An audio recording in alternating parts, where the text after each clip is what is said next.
Hey, what's up guys and people that drive AA vehicles? This is Moody Midget. In this episode, I will show you how to survive more than 3 minutes in a scout helicopter. But first, here's a list of all the shit that can and will fuck you up on the battlefield. From the most dangerous to least dangerous. And the most fun would have to be RPG. There's an AA to the right of us, right behind E.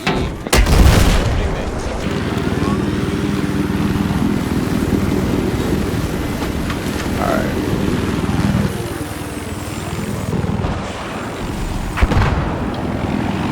We have control of objective Charlie. Okay, yes. I spotted an enemy chopper. As you can see from this clip, this guy nearly got me down to 13 life with what sounds like a carbine or PPW. Yeah.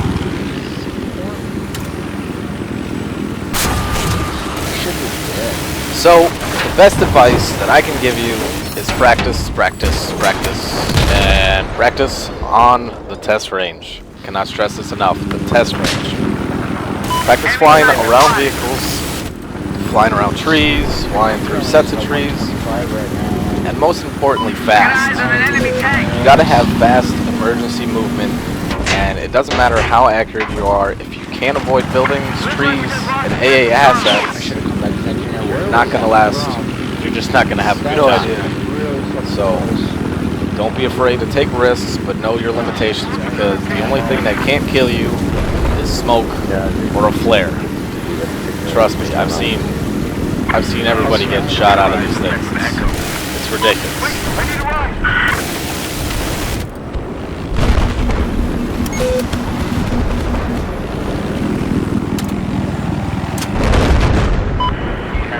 Objective Echo. As you can tell in this video, I'm playing with Onslaught. He's a very team-oriented guy. He has no problem switching up his playstyle to support a squad mate.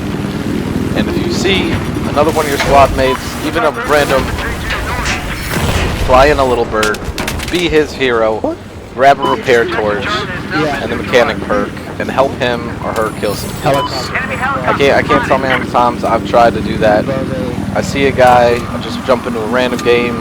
I see him or her flying a little bird, and I'm like, hey, let me help this fool out, you know? As many of you know, Battlefield was broke as fuck when it came out. Even people who didn't play the game knew how fucked up this was. Did I stop playing? No. I just kept killing fools, not giving a fuck. So, what would I recommend you fly with? I am extremely impressed with the damage that this 7.62 delivers on Stinger launching motherfuckers. I recommend stealth coating for anti-air vehicles that would try to lock onto you. Heat seeker missiles for anything else that's in the air, and I strongly recommend ECM jammer, even though in this video you saw me using flares.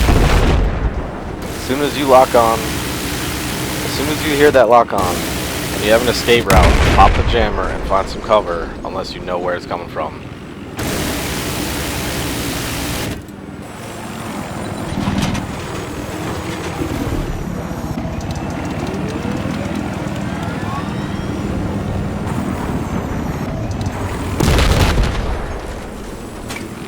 So, here's some video of my old favorite, the 25mm cannon and laser guided missiles.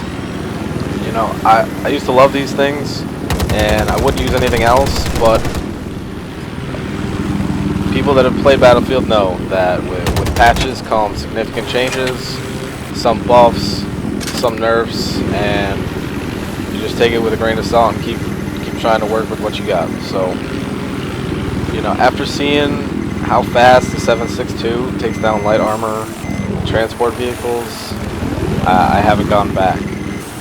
As you can see here, the lock-on has pretty good range, but it is very touchy.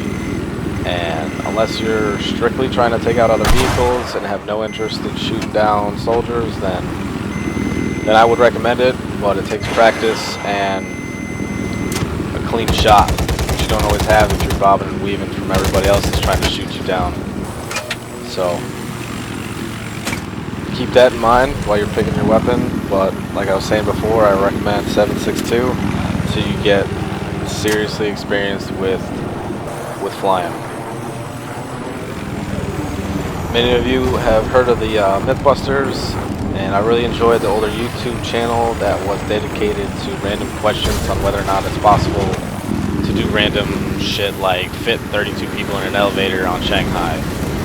So my Mythbuster, as you probably all know by now, is will falling while in the passenger seat of a scout helicopter kill you. Now, everything else, including hitting the tail, hitting the top, hitting the sides, will definitely damage and or kill you depending upon the speed, as you saw earlier in the video. I barely nicked the side of the building and I died. So what I'm trying to test is if you're repairing by yourself in a helicopter, falling from the 200 meters that I set this up at, will it kill you? Now this has also been tested in actual live matches, and as long as nobody's shooting at you with an RPG or an AA or whatever the hell they decide to throw at you, it'll work. Trust me. So here's another example of everything on this vehicle is sensitive except the bottom two legs that support it. So you can slam your ass on the ground as hard as you want, but you won't get damaged if you do it. So out of pure curiosity and testing, I decided to take a look at how long it would take to reload both the Igla and Stinger. Now, each took an approximate 5-second reload, and as you know, each flare, you may have noticed, only safeguards you from about one lock-on for 2 or 3 seconds at best. So, just like I was saying earlier in the video, practice your emergency movement, because 3 rounds of a Stinger or Igla is pretty much guaranteed to ground you unless you have a shit-hot repairman that's still alive. Ladies and gentlemen, and people that drive AAs, I just want to recommend you check out the test range and practice your stunts, your quick maneuvers, and getaways. Keep an eye out for AAs, spot for your teammates, avoid flying higher than 250 meters on jet maps, always carry a repair torch, and help a squad mate out every once in a while. Do not be afraid to take one for the team. For all of you who stayed to the end, I want to show you this clip again.